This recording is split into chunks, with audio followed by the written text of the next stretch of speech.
বিদ্রোহী বিধায়কদের বৈঠক শেষ এবং যে বৈঠকে নতুন বিরোধী দলনেতা হিসেবে নাম প্রস্তাব করা হলো ঋতব্রত বন্দ্যোপাধ্যায়।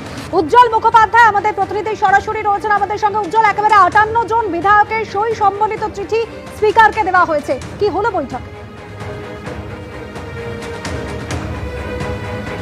দেখো, একেবারেই তাই যে 58 জনের সই করা চিঠি এবং তার রেজলিউশন, এবং যে রেজলিউশনে লেখা রয়েছে যে ঋতব্রত বন্দ্যোপাধ্যায়কে তারা বিরোধী দলনেতা হিসাবে তারা চান, অর্থাৎ তাদের দলনেতা নির্বাচন করা হয়েছে ঋতব্রত বন্দ্যোপাধ্যায়কে।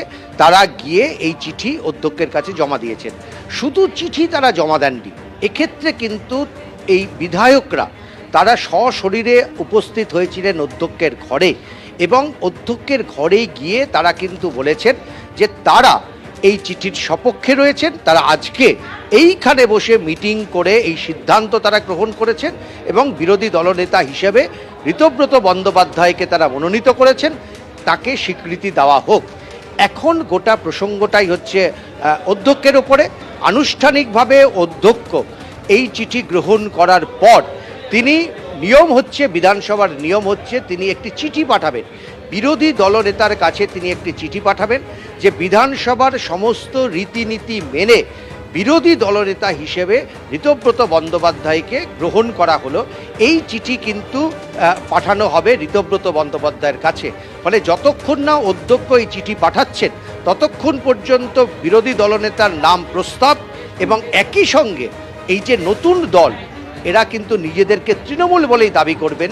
এখনো পর্যন্ত তারা বিদ্রোহ, কিন্তু যে মুহূর্তে এই চিঠির স্বীকৃতি দেওয়া হবে সেই মুহূর্তে কিন্তু বিধানসভার ভেতরে মূল তৃণমূল কংগ্রেস হয়ে যাবে ঋতব্রতর নেতৃত্বে এই 58 জনের বিধায়কদের যে দল।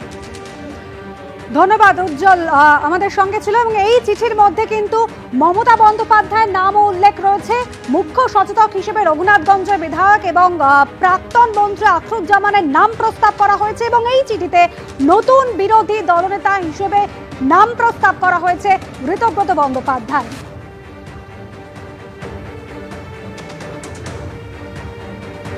দেখতে পাচ্ছেন সেই ছবি। এই বিদ্রোহী বিধায়করা তারা স্পিকারের কাছে এই চিঠি নিয়ে, যে চিঠি তারা সই করেছেন 58 জন বিধায়ক, তারা সেই চিঠি জমা দিচ্ছেন স্পিকারের কাছে, যেই চিঠিতে নাম প্রস্তাব করা হয়েছে ঋতব্রত বন্দ্যোপাধ্যায় বিরোধী দলনেতা হিসেবে।